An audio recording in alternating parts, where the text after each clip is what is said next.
This week at work, I had finished a meeting with a very frustrated business owner.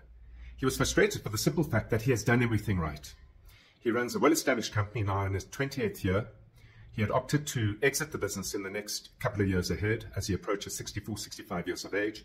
And in order to do so, both to not only leave a legacy within the industry that he's evolved out of, but to ensure that he can maximize the value of his exit, obviously to take care of himself and his future family, he thought to ramp up revenues. And ramp up revenues he did.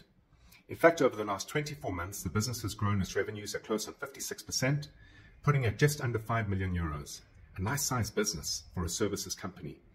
In going into the market and working with various brokers, he found himself in no man's land.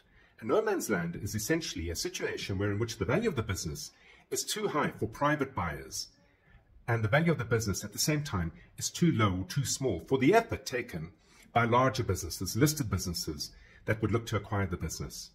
He now sits in a situation where in order to sell the business, he has to offer 36-month terms, nothing that any seller wants to do to a buyer in the private sector.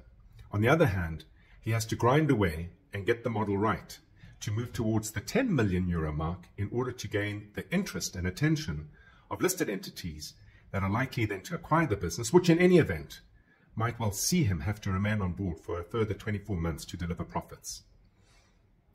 The idea of selling a business is not one that should come lightly or in a moment, or of a day when you feel tired, exasperated, or when you're compelled and convinced by your partner or family.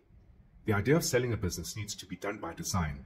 It needs tremendous thought, and typically the best time to start that thinking is to do so immediately, starting with the end in mind, growing with the end in mind, whether that end be 3, 5, 10, 15 years away, is essential in order to make sure that you don't find yourself in a similar predicament. Businesses need to be built to be sold. They're not simply bought.